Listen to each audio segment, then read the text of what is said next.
The University of Kent, based in Canterbury, England, has a student population of over 15,000. They boast that 25% of the population consists of international students. The university, like many others around the world, offers year abroad and Erasmus programs.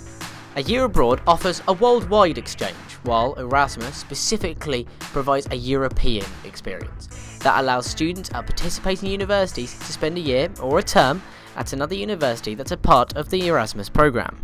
Kent itself offers over 30 countries where the students can study abroad.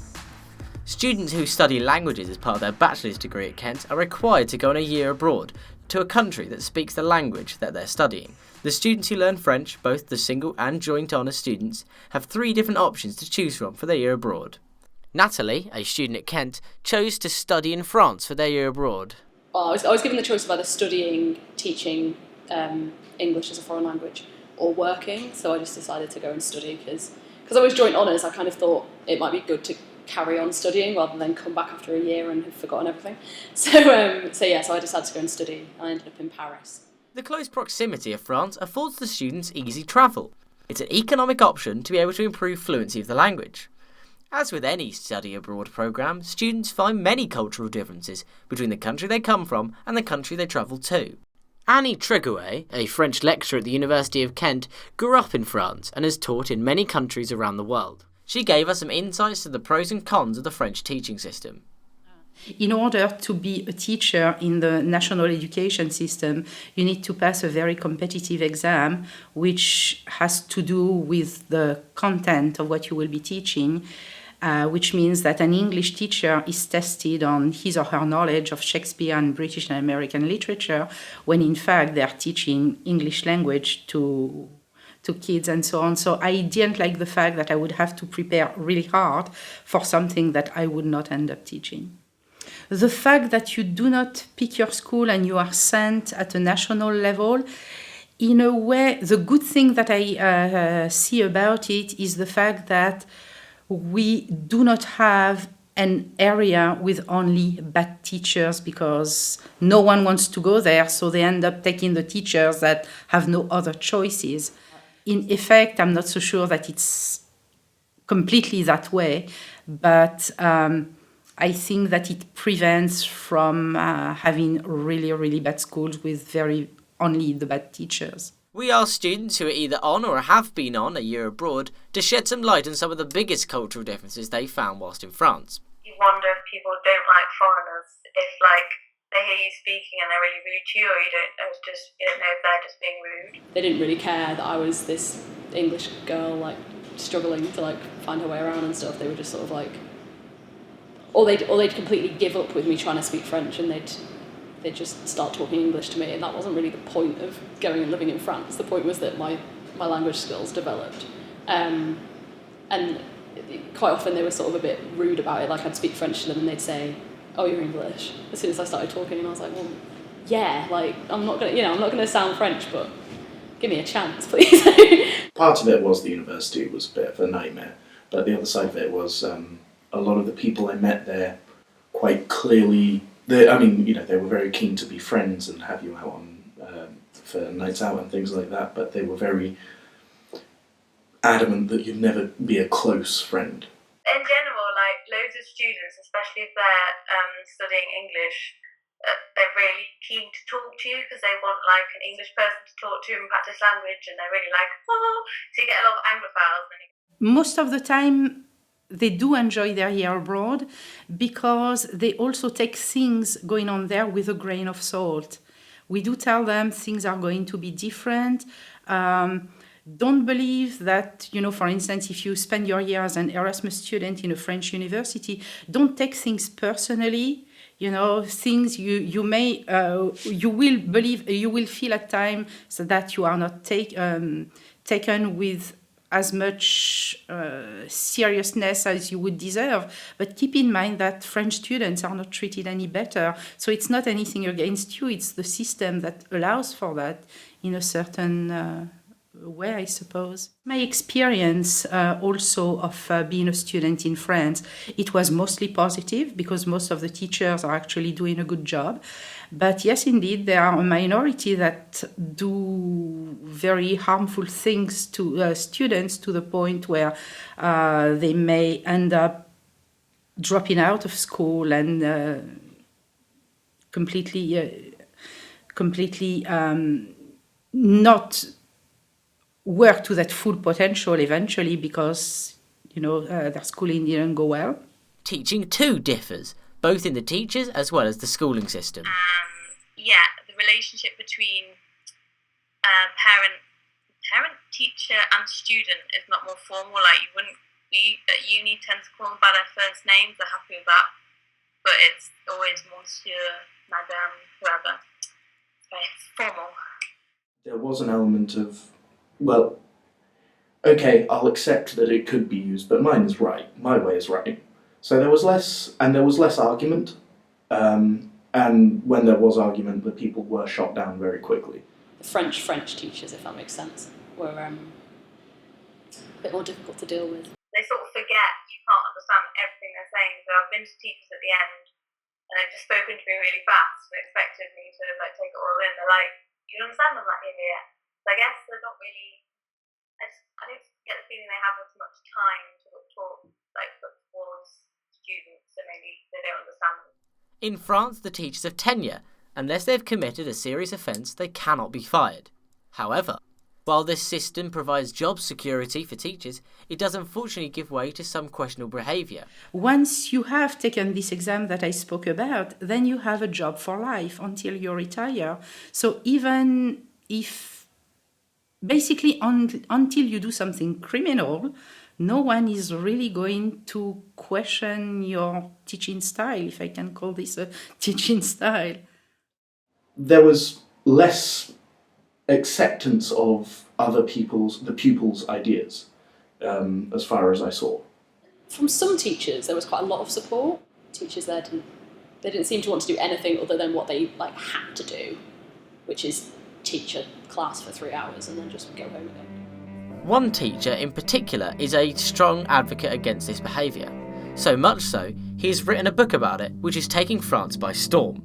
Meet Stéphane Furina, an English teacher at a school in the north of France.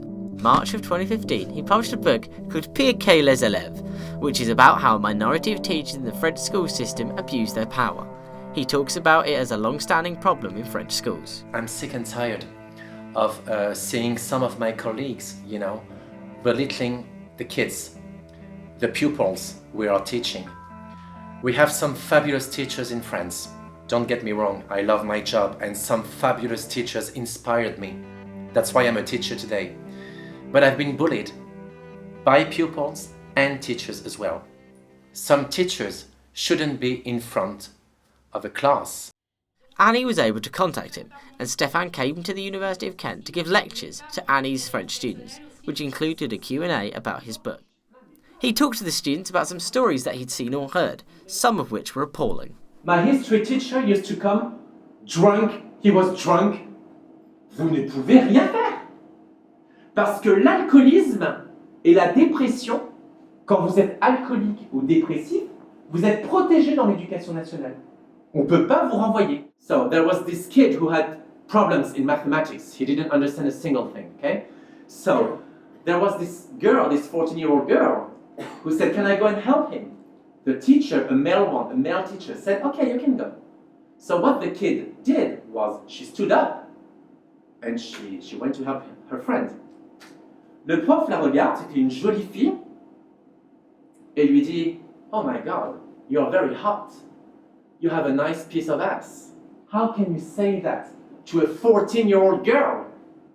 I'm a teacher because I want to help the kids. It's as simple as that. There is no philosophy in here.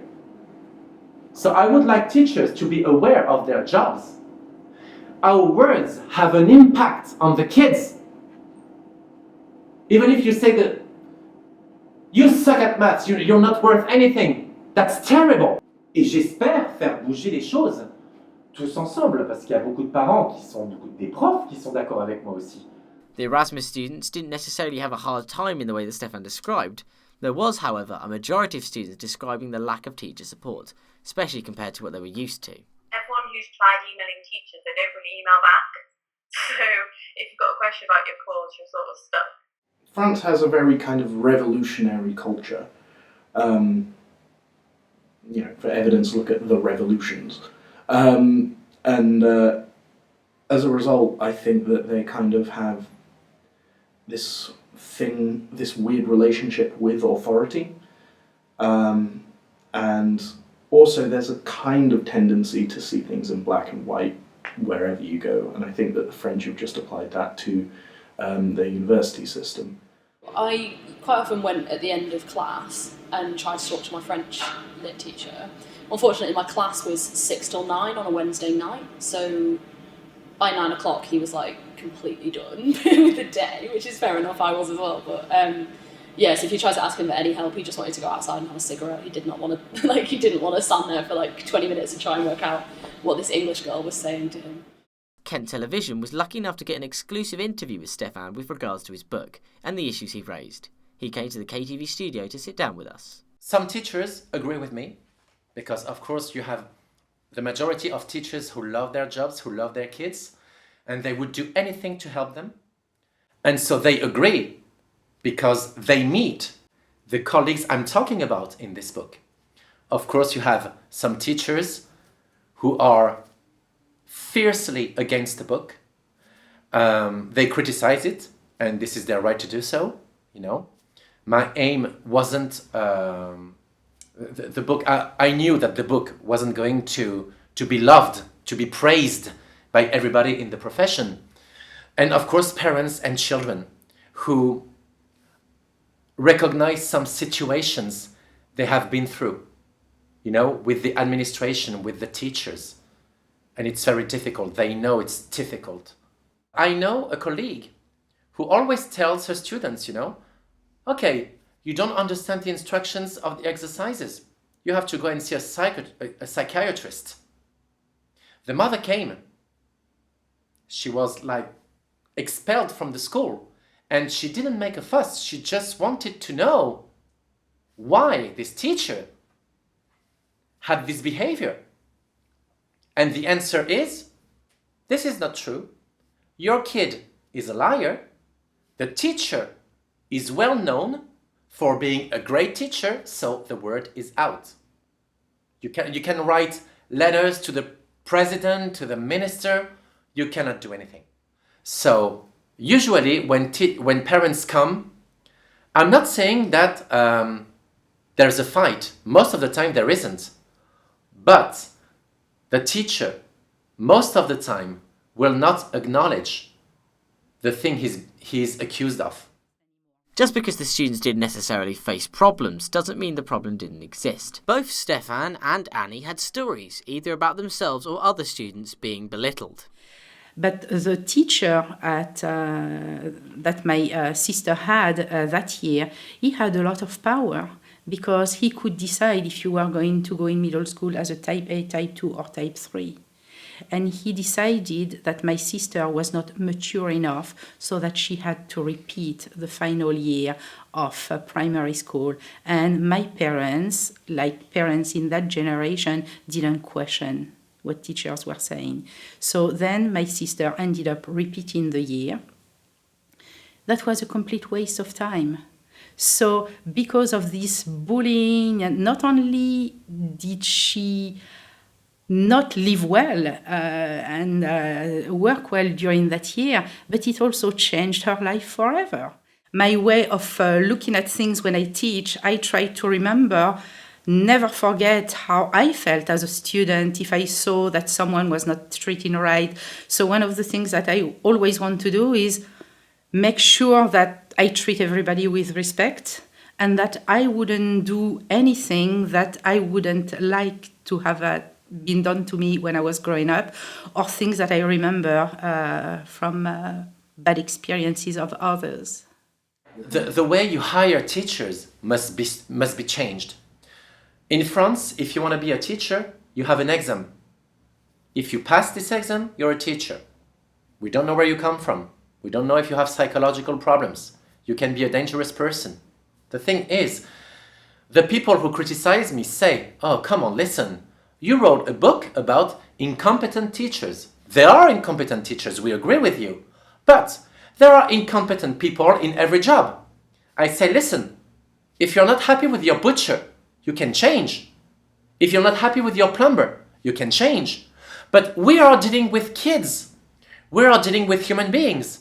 I just want to do something good. I just want to tell the kids that no matter where you come from, you can succeed in life. That's what happened to me, because my problem was, except for English and French, I was hopeless in every other subject. So teachers told me, okay, you're not worth anything. You're not gonna have a good job later. You're gonna do menial jobs, you know? And I wanted to be an English teacher. And I am an English teacher. So you can succeed in life no matter what. Merci du fond du cœur. Merci bien. Au revoir. After his guest lectures finished, Stephane went back to his home in France while we continued to hunt for stories. Soon after his visit, we got an email from Stephane. He told us that some people back at home wanted to tell us their story.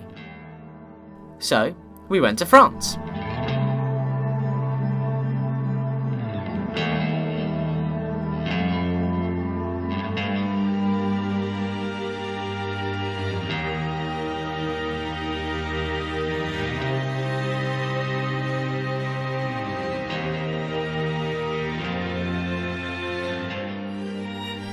Once we got there, we had 2 intense days of meeting people, filming and interviews.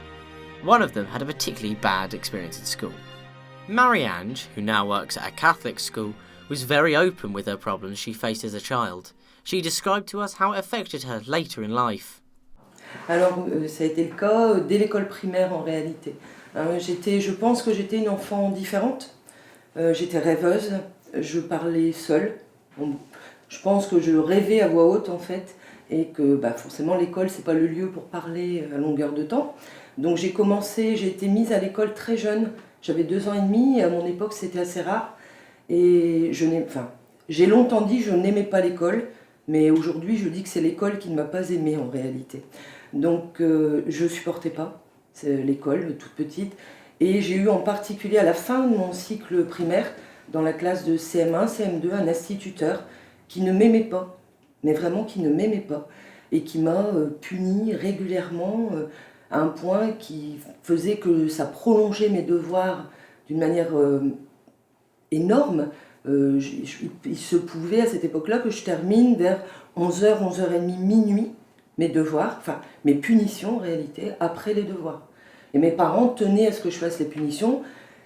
J'habitais un petit village, et dans ce petit village, mes parents étaient ouvriers. Donc pour eux, l'instituteur, c'était quelqu'un qui avait une position. Donc s'il me punissait, c'est qu'il y avait des raisons. C'est que je n'étais pas sage, donc c'est qu'il y avait des raisons que je n'apprenais pas mes leçons, etc. Donc ils ont pendant très longtemps laissé courir cette situation, jusqu'au jour où ma maman a dit c'est plus possible. Et ils sont allés le voir pour savoir pourquoi j'étais punie comme je l'étais, quoi. Et à ça, il a répondu qu'il ne m'aimait pas parce que j'étais fille unique. J'ai du mal à avoir confiance en moi, j'ai du mal à... Cette expérience scolaire m'a brisée, ça n'a pas été la seule, et mon licenciement, puisque quand j'ai travaillé les 2 dernières années où j'ai travaillé au collège, j'ai été harcelée par ma direction, mon directeur et la sous-directrice, et c'est là peut-être que je me suis aperçue, c'est peut-être seulement là en réalité, que je me suis aperçue, et en faisant mon bilan de compétences, que je manquais terriblement de confiance en moi et d'estime de moi. Et je m'en étais jamais aperçue avant. One of my daughter have been her life at school. And the funny thing is I have 2 twins. Usually there are 2. Have twins. And the fact is that I have twins, but I just married at 47. And my wife just had 2 daughters.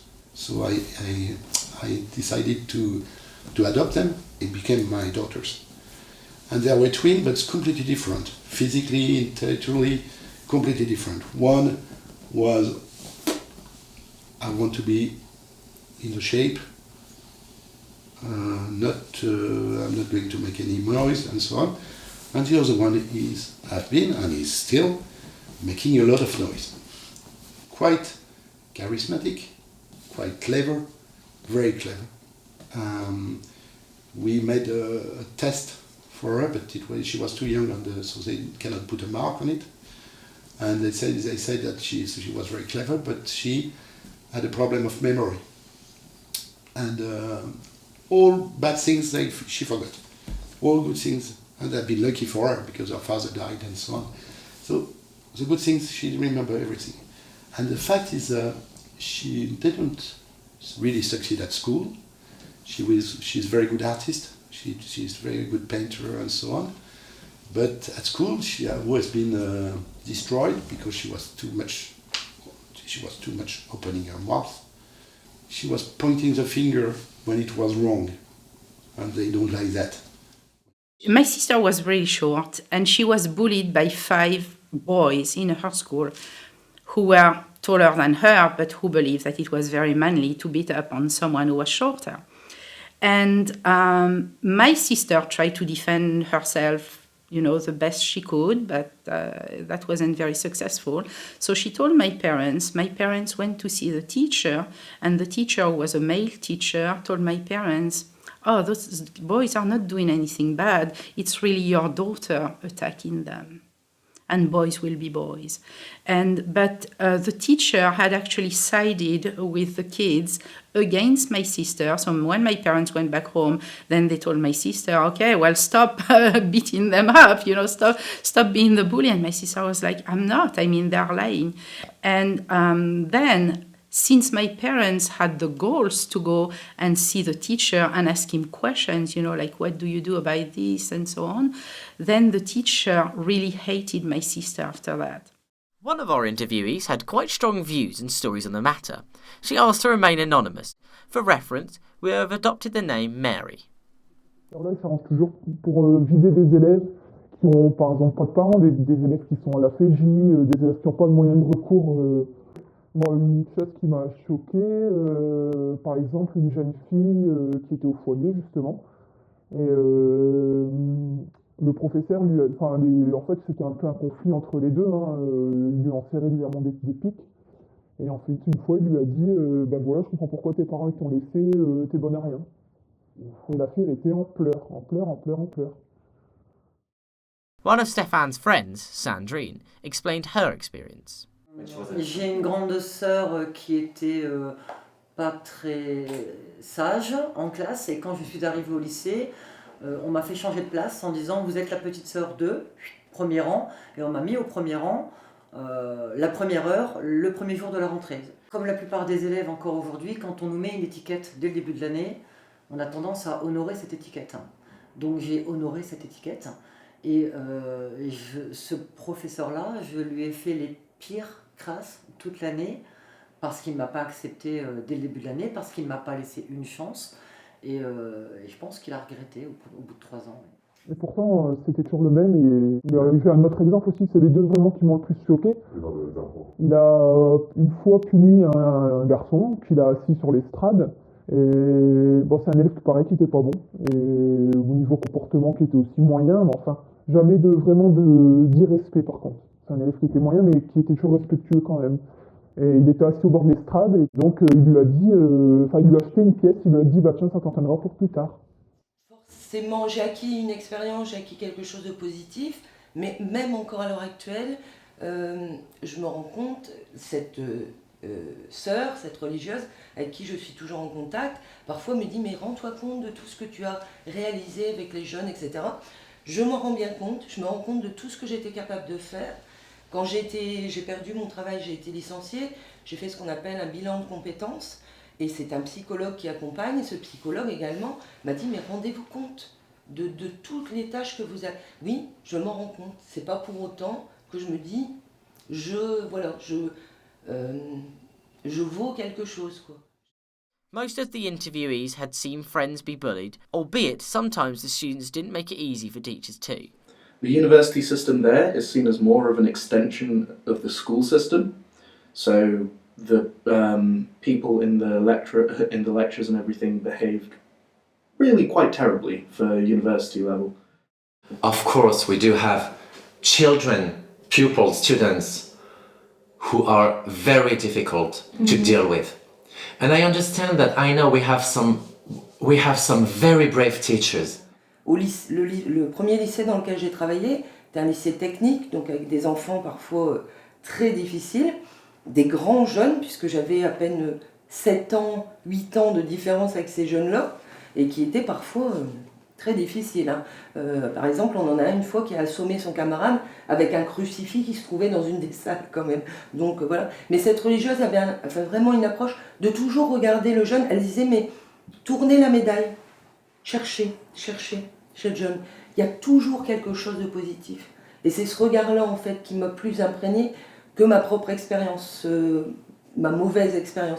C'est pas parce que j'ai été harcelée moi que je n'aurais pas, voilà. Non, c'est vraiment parce que j'ai reçu cette belle formation, c'est un cadeau quoi, pour moi, de savoir regarder le jeune comme ayant forcément quelque chose de positif.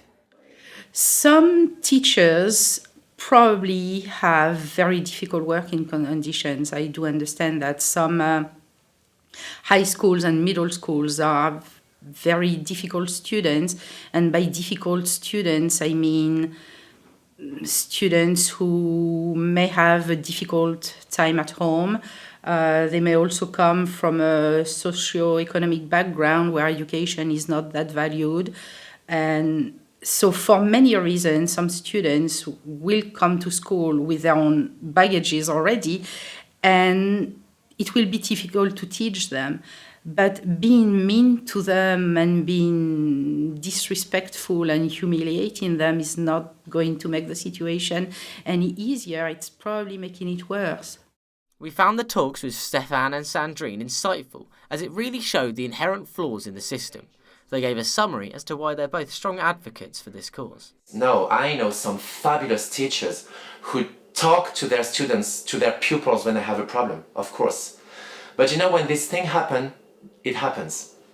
And even if it's only one child in France, it's too much. It's one child, I mean, it shouldn't happen. Of course, you do have problems when you're in school, with friends, with enemies. But in a school, you have adults, you have grown-ups.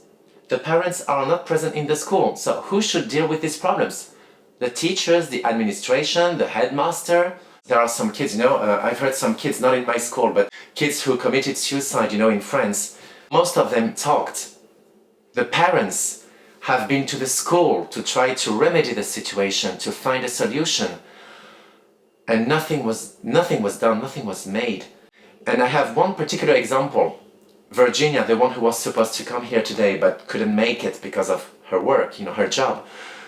The day before her daughter committed suicide, she went to see 2 of her teachers. She was crying.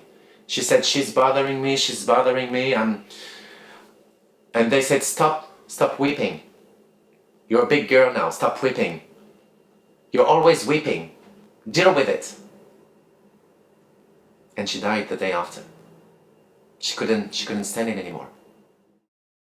La génération, les élèves savent que les professeurs sont protégés et qu'on ne les écoute pas, qu'ils ne sont pas crédibles, donc ils se sentent écrasés, et cette perte de confiance en eux fait que aujourd'hui ces élèves-là ont beaucoup de mal à se rebeller parce qu'ils se disent c'est peine perdue. They always to try to make the level at the lowest level.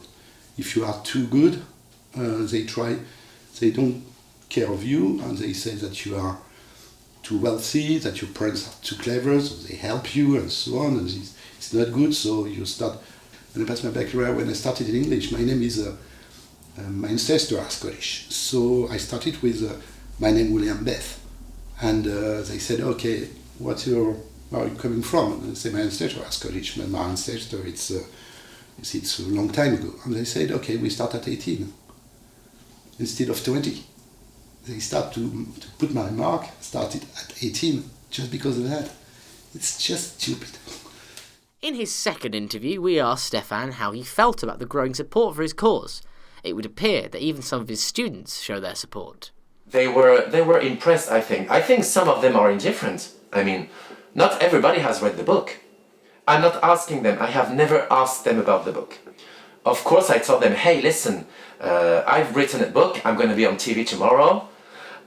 So they asked me questions about what it's like to be on TV. Do you have some makeup on? How do they treat you? Were you scared? I said, oh God, yes. The thing is, I wanted to be heard. That's right. Okay? Because there are a lot of things that need to be done in our system. Okay? We have some great teachers, fantastic teachers, but we have some very bad teachers who bully the children. I think I've dealt with that a lot of time, and people know about that, you know. We don't need to overlook this. We don't need to close our eyes. It's a fact. It's factual. We don't talk about that very much in France, in the media. They don't go and see parents. It's taboo.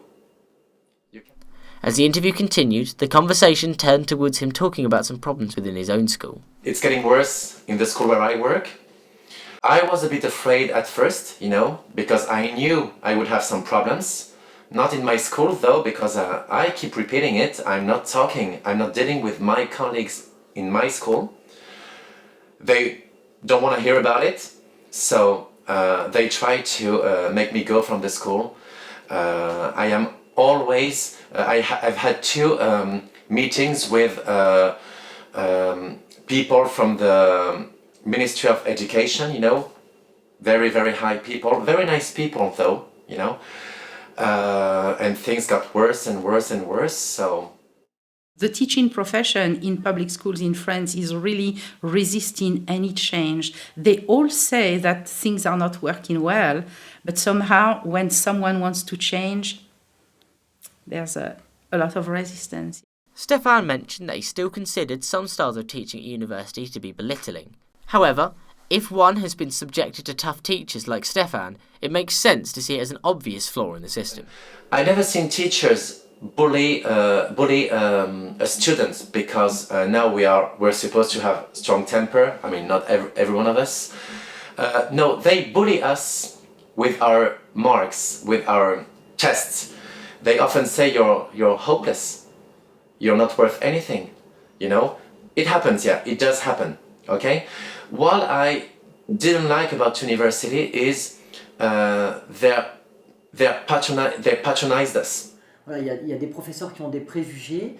Ils estiment qu'eux ont la connaissance et qu'on ne peut pas apporter, en tant qu'étudiant en université, des connaissances complémentaires, supplémentaires, parce que soit ça les vexe, soit ils sentent une rivalité, ou parce qu'ils n'ont pas confiance dans leurs compétences à eux. Et je pense que le problème vient de là. Ce professeur-là me disait, de toute façon vous finirez à la NPE, vous finirez, si c'est pas la NPE, ça sera SDF, parce que vous avez des idées arrêtées, que vous n'arriverez à rien dans la vie. Et je l'ai croisé 6 ans après, et j'étais directrice commerciale et DRH, et je lui ai donné ma carte entreprise. After evaluating the answers from our varying interviewees, it became clear Erasmus students do not consider their French university teachers to be demeaning. The majority we interviewed seemed to consider it just tough love. I'd definitely say it's like independent learning is top of their agenda. The idea I got from them was very much that they would teach you what you needed to know, and then if you were interested in anything else, don't ask them, just go and find it, because they were there for the hour to 3 hours that you had them, and then they were gone and they were doing other things. So I'd say independent learning is like massively influenced by the sort of French ethics of independence, I suppose. Teachers were like teachers in school. They had a nightmare of a time keeping the lecture hall quiet, which, you know, it's bad enough in a normal school classroom. When you've got a lecture hall full of about 100 people, then it becomes a real nightmare. And everything echoes, so you can't hear a thing that they're saying.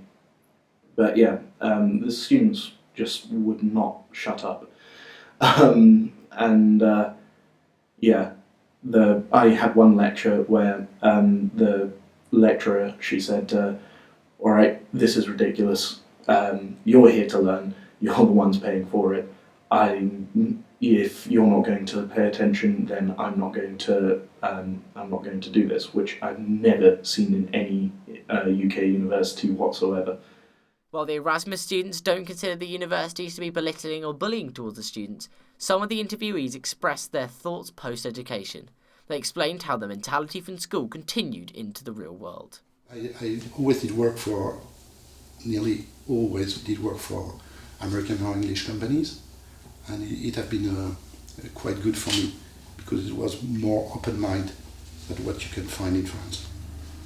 And they let you grow an easier way than you have to do in France. In France you have always to fight. And this mentality is based on what they learn at school, and the school is always doing that, you see, and it's worse and worse now. Considering how strongly they all feel about the situation, we asked why they thought it was important to fight for. Moi j'étais contente parce que je me suis dit enfin ça y est, quelqu'un qui ose parler. Et j'avais vraiment hâte de voir les réactions, même si je suis encore surprise de ce qui se passe aujourd'hui par rapport à ça. Je trouve que c'est de l'injustice, mais je suis vraiment contente que le sujet a été lancé en fait. I remember when my book came out in March, there were some teachers being arrested for pedophilia. Is that the correct word? Yeah. And they have been reported several years ago. There was no investigation. There was even a headmaster of a primary school who didn't say anything and defended him. And so I was invited to a big radio show in France, in Paris, you know, very national. I had the opportunity to talk to the previous Minister of the Board of Education in France, who is still very popular now. And I asked him, I was dealing with the book and all these bad teachers, and I talked about pedophilia. I said, why are we so protected? Am I so perfect? I mean, why did the police and the Ministry of Education wait more than 10 years before having him arrested? And all the other people, why don't we listen to the kids when they complain about something? And I've been very rude to him, and I said, it's not rude, but it's a sexual term. I said, how many blowjobs did these kids have to give before being helped? Qu'on puisse leur dire, mais attention, si vous ne faites pas preuve de pédagogie, si vous ne faites pas votre travail correctement, non seulement il y a une inspection et vous êtes noté, mais on peut vous dire, mais dehors, cherchez un autre travail. Allez faire les 3-8 en usine, quand vous aurez compris que vous aviez le choix de votre métier, que c'est un privilège de choisir son métier, que vous avez choisi celui-ci, que vous avez un rôle à jouer, vous pourrez revenir, entre guillemets. Mais qu'on puisse aussi leur dire, vous n'êtes pas tout puissant et vous n'êtes pas indéboulonnable. But I hope I will teach as long as I can, as long as I am allowed to, because with the numerous problems I've had lately and up to now, I can tell you, I'm not really sure about my future in the educational system as a teacher. But because, you know, telling the truth about our system is something wrong. There is no freedom of speech. They say, oh, we're fighting for freedom of speech, not in here.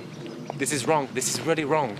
I mean, you have freedom of speech as long as you tell people the things they want to hear, the things they want to read, okay? You have to agree with them. They have to agree with you, you know? This is how I live freedom of speech since my book was released, you know? Because I don't know if you remember, 1 year ago, some journalists, some French journalists, you know, were killed. They got killed by terrorists. We were so shocked. A little less than 4 million people marched in the streets for freedom of speech, you know. But since my book was out, most teachers in my school and some others, not everybody, not every teacher, but most of them said, your book is crap. How could you do such a thing? We don't agree with you. You should be burned down to the stakes. Is that how you say it? At the stakes. Burned at the You should stake. be burned at the stakes, you know. I said, come on, 1 year ago you were marching for freedom of speech. Voilà, les élèves arrivent en lycée et certains professeurs ne veulent pas remettre les compteurs à zéro. Ils vont récupérer les dossiers de collège et au lieu de donner une deuxième chance à un élève qui a peut-être grandi, on le catalogue directement comme étant un cancre, un mauvais élève et il a une étiquette toute l'année, toute sa scolarité. Déjà, quand on sait qu'il y a des faits, il faut prendre des mesures. Déjà, je pense qu'on ne peut pas passer au travers de tous les profils de personnes qui passent le concours de professeurs. Bon, bah, on ne peut pas toujours identifier ces problèmes-là, mais quand on est en fonction et qu'on voit qu'il y a des problèmes, bon, bah, Le personnel de l'administration, il est là aussi pour faire le lien. Donc, quand les problèmes ils sont signalés, là, il y a vraiment quelque chose à faire, quoi. On dit simplement, soyez attentifs, vous avez des perles entre les mains, des enfants. Des enfants, c'est fragile, c'est facile de briser un enfant, très facile. N'importe qui peut le faire. Je veux dire, voilà. Et surtout psychologiquement, ça reste les blessures psychologiques. Et de venir et de dire, voilà, mais Stéphane, il a raison quand il dénonce certaines choses.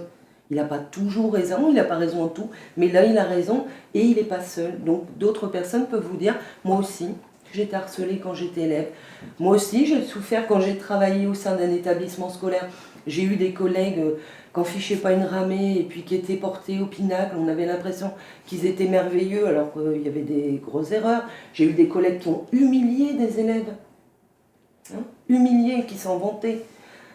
Venir parler avec vous, venir dire ça, c'est venir dire, mais oui, mais Stéphane a raison de le dire. Et il ne devrait pas être le seul. It cannot be forgotten, however, the impact with which Stéphane's book has struck the French system. However good or bad the reactions, Stephane continues to fight for what he deems a worthy cause. But I'm still here, because I'm here for my students.